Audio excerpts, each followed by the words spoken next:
ஓம் சாந்தி. 21/6/2025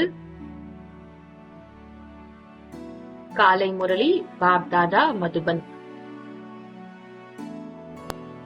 இனிமையான குழந்தைகளே, நாம் 84 பிறவிகளின் சக்கரத்தை முடித்துவிட்டோம் என்பது உங்களின் நினைவிற்கு வந்திருக்கிறது. இப்பொழுது தங்களுடைய வீடு சாந்தி தாமத்திற்கு செல்ல சிறிது நேரம்தான் இருக்கிறது. கேள்வி: எந்த குழந்தைகளுக்கு வீட்டிற்கு போக வேண்டும் என்ற நினைவிருக்கிறதோ அவர்களின் அடையாளங்கள் என்ன? பதில்: அவர்கள் பழைய உலகத்தை பார்த்து கொண்டிருந்தாலும் பார்க்க மாட்டார்கள். அவர்களுக்கு எல்லையற்ற வைராகியம் இருக்கும். வேலை தொழில் செய்து கொண்டிருந்தாலும் லேசாக இருப்பார்கள். இங்கு அங்கு என்று வீணான வெளி விஷயங்களில் தனது நேரத்தை வீணாக்க மாட்டார்கள். தன்னை இந்த உலகத்தின் விருந்தினர் என நினைப்பார்கள். ஓம் சாந்தி. சங்கமயுக பிராமண குழந்தைகளாகிய நீங்கள் மட்டும்தான் நாம் சிறிது நேரத்திற்கு இந்த பழைய உலகத்தின் விருந்தினர் என புரிந்து கொள்கிறீர்கள். உங்களுடைய உண்மையான வீடு சாந்தி தாமம் ஆகும். மனிதர்கள் மனதிற்கு அமைதி வேண்டும் என்று அதைதான் மிகவும் நினைக்கின்றார்கள். ஆனால் மனம் என்றால் என்ன, அமைதி என்றால் என்ன, நமக்கு எங்கிருந்து கிடைக்கும் என்று எதையும் புரிந்து கொள்வதில்லை. இப்பொழுது நம்முடைய வீட்டிற்கு செல்வதற்கு சிறிது காலம்தான் இருக்கிறது என புரிந்து கொள்கிறீர்கள். முழு உலகத்தில் இருக்கும் மனிதர்கள் வரிசை கிரமத்தில் அங்கே செல்வார்கள். அதுவே சாந்தி தாமமாகும். இது துக்க தாமமாகும். இதை நினைவு செய்வது எளிதல்லவா? வயதானவர்களாக இருந்தாலும் இளைஞர்களாக இருந்தாலும் யாராக இருந்தாலும் இதை நினைக்க முடியும் அல்லவா? இதில் முழு சிருஷ்டியின் ஞானமும் வருகிறது. அனைத்து விவரமும் புத்தியில் வருகிறது. இப்பொழுது நீங்கள் சங்கமயுகத்தில் அமர்ந்திருக்கிறீர்கள். நாம் நாடகத்தின்படி சாந்தி தாமத்திற்கு சென்று கொண்டிருக்கின்றோம் என்பது புத்தியில் இருக்கிறது. இது புத்தியில் இருப்பதால் உங்களுக்கு மகிழ்ச்சி ஏற்படுகிறது. நினைவும் இருக்கும். நமக்கு 84 பிறவியின் நினைவு வந்துவிட்டது. அந்த பக்தி மார்க்கம் தனிப்பட்டதாகும். இது ஞான மார்க்கத்தின் விஷயமாகும். இனிமையான குழந்தைகளே, இப்பொழுது உங்களுடைய வீடு நினைவிற்கு வருகிறதா? எவ்வளவு கேட்டுக்கொண்டே இருக்கிறீர்கள். இவ்வளவு விஷயங்கள் கேட்டுக்கொண்டிருக்கின்றீர்கள் என புரிய வைக்கின்றார். இப்பொழுது நாம் சாந்தி தாமத்திற்கு செல்வோம். பிறகு சுகதாமத்திற்கு வருவோம். தந்தை வந்திருப்பதே புதிய உலகத்திற்கு அழைத்து செல்வதற்காக. சுகதாமத்தில் ஆத்மாக்கள் சுகம் மற்றும் அமைதியில் இருக்கிறது. சாந்தி தாமத்தில் சாந்தி மட்டும்தான் இருக்கிறது. இங்கேயோ நிறைய குழப்பங்கள் நடக்கிறது அல்லவா? இங்கே மதுபனிலிருந்து நீங்கள் உங்களுடைய வீட்டுக்கு செல்கிறீர்கள் என்றால் புத்தி வீண் விஷயங்களில், உங்களுடைய தொழில் போன்றவைகளில் செல்லும். இங்கேயோ அந்த தொல்லை இல்லை. ஆத்மாக்களாகிய நாம் சாந்தி தாமத்தை சார்ந்தவர்கள். இங்கே நடிகர்களாக இருக்கின்றோம். நாம் நடிகர்கள் என்பது எப்படி என வேறு யாருக்கும் தெரியாது. குழந்தைகளாகிய உங்களுக்கு தந்தைதான் வந்து படிக்க வைக்கின்றார். கோடியில் ஒரு சிலர் தான் படிக்கிறார்கள். அனைவரும் படிக்க மாட்டார்கள். நீங்கள் இப்பொழுது எவ்வளவு புத்திசாலியாக ஆகியிருக்கிறீர்கள். முதலில் முட்டாளாக இருந்தீர்கள். இப்பொழுது பாருங்கள் எவ்வளவு சண்டை சச்சரவு நடந்து கொண்டிருக்கிறது. இதற்கு என்ன கூறலாம்? அனைவரும் தங்களுக்குள் சகோதரர்கள் என்கின்றனர். அதை மறந்துவிட்டனர். சகோதரன் சகோதரனை கொலை செய்வார்களா? ஆம், சொத்திற்காக கொலை செய்கின்றார்கள். நாம் அனைவரும் ஒரே தந்தையின் குழந்தைகள், சகோதரர்கள் என இப்பொழுது நீங்கள் புரிந்து கொள்கிறீர்கள். ஆத்மாக்களாகிய நமக்கு தந்தை வந்து புரிய வைக்கின்றார் என நடைமுறையில் இப்பொழுது நீங்கள் புரிந்து கொள்கிறீர்கள். 5000 வருடத்திற்கு முன் போலவே நம்மை படிக்க வைக்கின்றார். ஏனென்றால் அவரே ஞானக்கடலாவார். இந்த படிப்பை வேறு யாரும் அறியவில்லை. பாபாதான் ஸ்வர்க்கத்தை படைக்கக்கூடியவர் என்பது கூட குழந்தைகளாகிய உங்களுக்கு தெரியும். சிருஷ்டியை படைக்கக்கூடியவர் என்று கூற மாட்டார்கள். சிருஷ்டி அனாதியாக இருக்கிறது. ஸ்வர்க்கத்தை படைக்கக்கூடியவர் எனலாம். அங்கே வேறு எந்த கண்டமும் இல்லை. இங்கே நிறைய கண்டங்கள் இருக்கிறது. ஒரு காலத்தில் ஒரே தர்மம் தான் இருந்தது, ஒரே கண்டம்தான் இருந்தது. பிறகு பல்வேறு தர்மங்கள் வந்திருக்கிறது. பல்வேறான தர்மங்கள் எப்படி வருகிறது என்பது இப்பொழுது புத்தியில் இருக்கிறது. முதலில் ஆதி சனாதன தேவி தேவதா தர்மம் இருந்தது.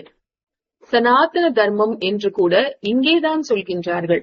ஆனால் அர்த்தத்தை புரிந்து கொள்ளவில்லை. நீங்கள் ஆதி சனாதன தேவி தேவதா தர்மத்தை சார்ந்தவர்கள். பத்தீத்தமாக மட்டும் மாறியிருக்கிறீர்கள். சத்தோ பிரதானத்தில் இருந்து சத்தோ ரஜோ தமோ ஆகியிருக்கிறீர்கள். நாம் ஆதி சனாதன தேவி தேவதா தர்மத்தினர். மிகவும் பாவனமாக இருந்தோம். இப்பொழுது பத்தீத்தமாகி விட்டிருக்கின்றோம் என புரிந்து கொள்கிறீர்கள். நீங்கள் பாபாவிடமிருந்து பரிசுத்தமான உலகத்தின் அதிபதி ஆகுவதற்கான சொத்தை அடைந்தீர்கள்.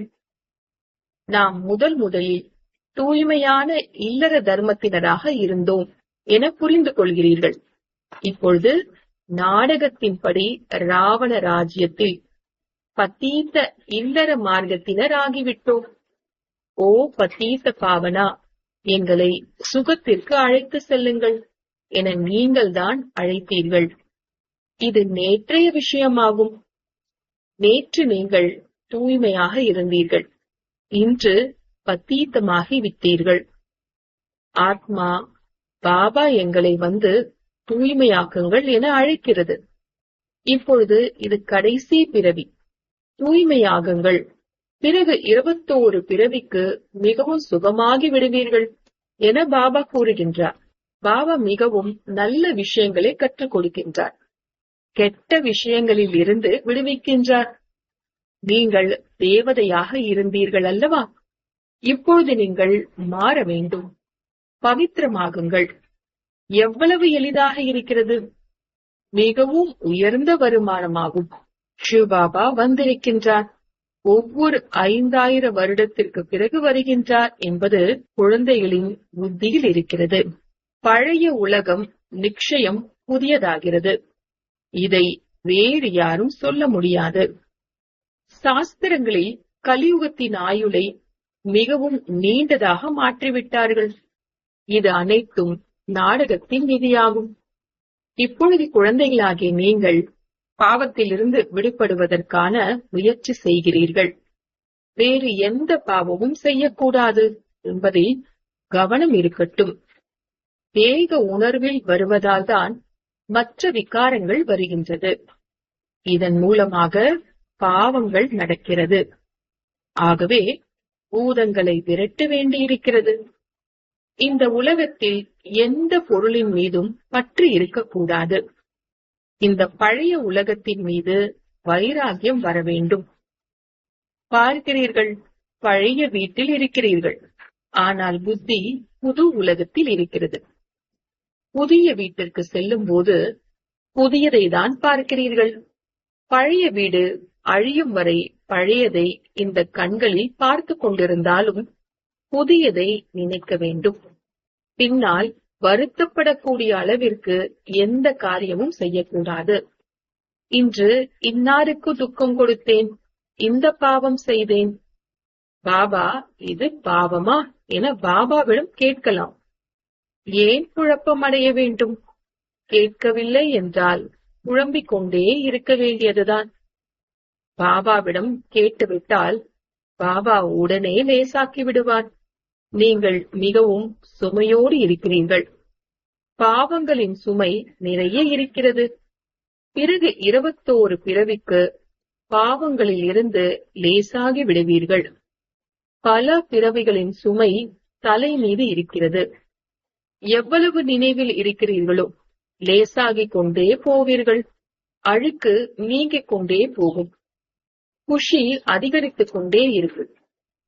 சத்யுகத்தில் நீங்கள் மிகவும் மகிழ்ச்சியில் இருந்தீர்கள். பிறகு குறைந்து கொண்டே வந்து உங்களுடைய அனைத்து குஷியும் மறைந்துவிட்டது. சத்யுகத்தில் இருந்து கலியுகம் வரை இந்த பயணத்தில் 5000 வருடங்கள் ஆகின்றது.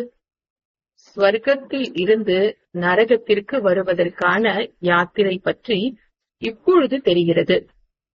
நாம் ஸ்வர்க்கத்திலிருந்து நரகத்திற்கு எப்படி வந்தோம் என்பது தெரிகிறது. இப்பொழுது மீண்டும் நீங்கள் நரகத்திலிருந்து ஸ்வர்க்கத்திற்கு செல்கிறீர்கள். ஒரு நொடியில் ஜீவன் முக்தி. பாபாவை அறிந்து கொள்ள வேண்டும்.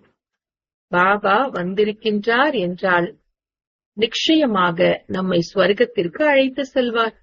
குழந்தை பிறந்தது, ஸ்வர்க்கத்திற்கு அதிபதி ஆகிவிட்டது.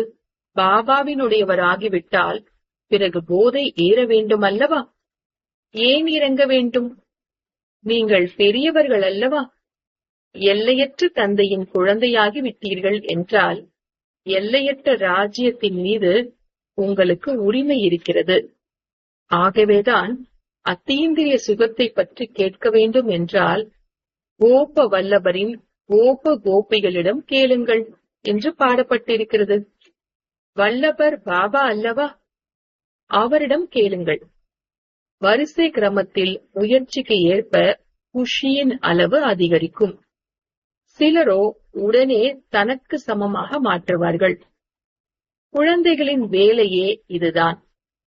அனைத்தையும் மறந்து தன்னுடைய ராஜ்யத்தின் நினைவு ஏற்படுத்த வேண்டும். நீங்கள் உலகத்திற்கே அதிபதியாக இருந்தீர்கள். இப்பொழுது கலியுகம் பழைய உலகமாகும். புதிய உலகமாக மாறும்.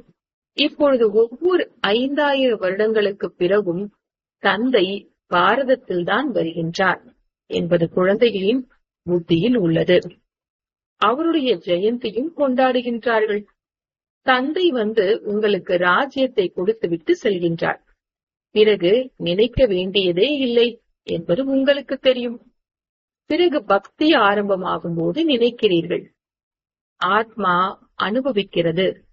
எனவே பாபா மீண்டும் வந்து சாந்திதாமம் சுகதாமத்திற்கு அழைத்து செல்லுங்கள் என்று அழைக்கிறது. அவர் நம்முடைய தந்தையாகவும் ஆசிரியராகவும் குருவாகவும் இருக்கின்றார் என இப்பொழுது நீங்கள் அறிகிறீர்கள். சிருஷ்டியின் முதல் இடை கலையின் சக்கரம் 84 பிறவியின் ஞானம் இப்பொழுது புத்தியில் இருக்கிறது. பல முறை 84 பிறவிகளை எடுத்திருக்கிறீர்கள். எடுத்துக்கொண்டே இருப்பீர்கள். இதற்கு முடிவு என்பதே இல்லை. உங்களுடைய புத்தியில் அடிக்கடி இந்த சுய தரிசன சக்கரம் நினைவில் வர வேண்டும். இதுவே மன்மனாபவ. எவ்வளவு தந்தையை நினைக்கிறீர்களோ அவ்வளவு பாவங்கள் அழியும். நீங்கள் கர்மாத்தீத் நிலையை நெருங்கும் பொழுது உங்கள் மூலமாக எந்த தவறும் நடக்காது. இப்பொழுது சிறிய சிறிய விக்கர்மங்கள் நடக்கிறது. சம்பூர்ண கர்மாத்தீத் நிலையை இதுவரை அடையவில்லை. இந்த பாபாவும், அதாவது பிரம்மா பாபாவும் உங்களுடன் மாணவராக இருக்கின்றார். படிக்க வைப்பவர் சிவபாபா. இவருக்குள் பிரவேசமாகி இருக்கின்றார். இவரும் மாணவர்தான். இது புத்தம் புது விஷயம். இப்பொழுது நீங்கள் தந்தை மற்றும் சிருஷ்டி சக்கரத்தை மற்றும் நினையுங்கள். அது பக்தி மார்க்கம். இது ஞான மார்க்கமாகும். இரவு பகல் வித்தியாசம் இருக்கிறது. அங்கே எவ்வளவு ஜால்ரா மணி போன்றவைகளை அடிக்கின்றார்கள். இங்கே நினைவில் மட்டும் இருக்க வேண்டும். ஆத்மா அழிவற்றது.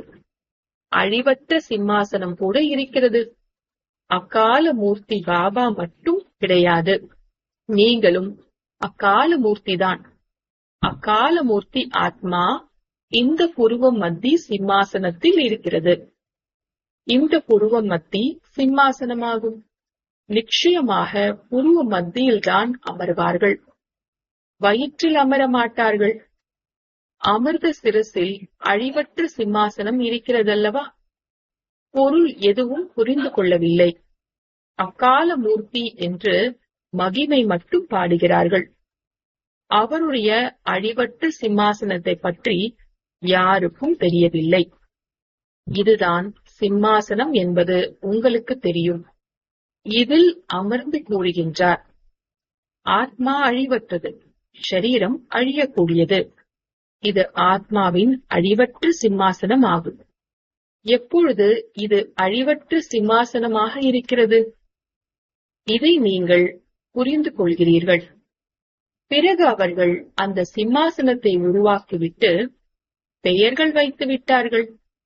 உண்மையில் அழிவற்ற ஆத்மா இங்கேதான், அதாவது புருவ மத்தியில்தான் அமர்ந்திருக்கிறது. குழந்தைகளாகிய உங்களுடைய புத்தியில் அர்த்தம் உள்ளது. ஓங்காரமானவர் என்பதன் அர்த்தம் கூட நீங்கள் புரிந்து கொள்கிறீர்கள். மனிதர்கள் கோவில்களில் சென்று அச்சுதம் கேசவம் என்று சொல்கின்றனர். ஆனால் பொருள் புரிவதில்லை. இவ்வாறு புகழ் பாடிக்கொண்டே இருக்கின்றார்கள். அச்சுதம் கேசவம் ராம நாராயணா. இப்பொழுது ராமர் எங்கே? நாராயணன் எங்கே? அது அனைத்துமே பக்தி மார்க்கம் என்று பாபா கூறுகின்றார்.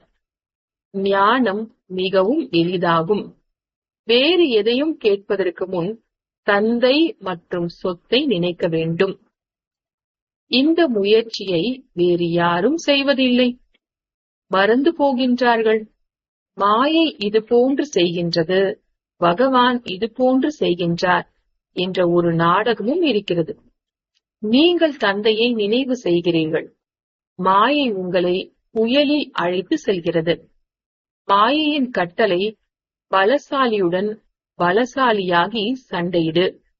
நீங்கள் அனைவரும் யுத்த மைதானத்தில் இருக்கிறீர்கள். இதில் எந்தெந்த விதமான படை வீரர்கள் இருக்கின்றார்கள் என்பது தெரியும். சிலர் மிக மிக பலவீனமாக இருக்கின்றார்கள். சிலர் இடைப்பட்ட பலவீனமானவர்களாக இருக்கின்றனர். சிலர் மிகவும் பலசாலியாக இருக்கின்றார்கள். அனைவரும் மாயையுடன் யுத்தம் செய்யக்கூடியவர்கள். மிக ரகசியமாக பூமிக்கடியில் உள்ளது போன்றதாகும்.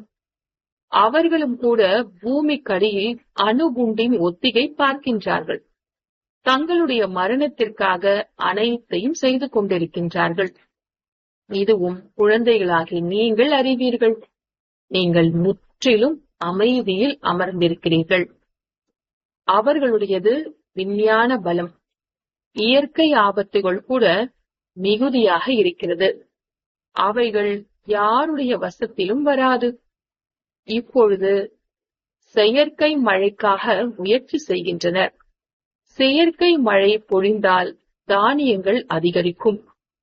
குழந்தைகளாகிய உங்களுக்கு தெரியும், எவ்வளவுதான் மழை பெய்தாலும் இயற்கை சீற்றங்கள் நிச்சயமாக ஏற்படும். ஏவுகணைகளின் மழை பொழிந்தால் பிறகு என்ன செய்ய முடியும்? இதற்குதான் இயற்கை சீற்றங்கள் என்று கூறப்படுகிறது. சத்தியுகத்தில் இவைகள் ஏற்படாது. இங்கு ஏற்படுகிறது. அவைகள் பிறகு விநாசத்திற்கு உதவி செய்கின்றன. எப்பொழுது சத்தியுகத்தில் இருப்போமோ அப்பொழுது யமுனை நதிக்கரையில் தங்க மாளிகையில் இருப்போம் என உங்களுடைய புத்தியில் உள்ளது.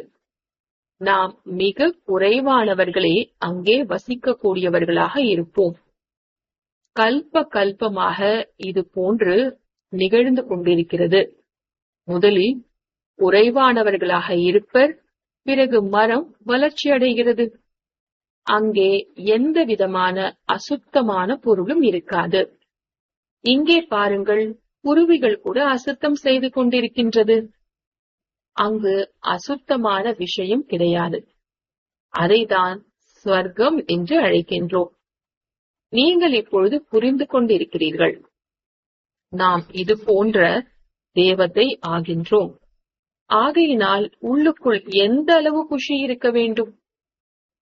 மாயை வடிவிலான ஜின்னிடம், அதாவது பூதத்திடமிருந்து தப்பிப்பதற்காக குழந்தைகளாகிய நீங்கள் இந்த ஆன்மீக சேவையில் ஈடுபடுங்கள் என்று பாபா கூறுகின்றார்.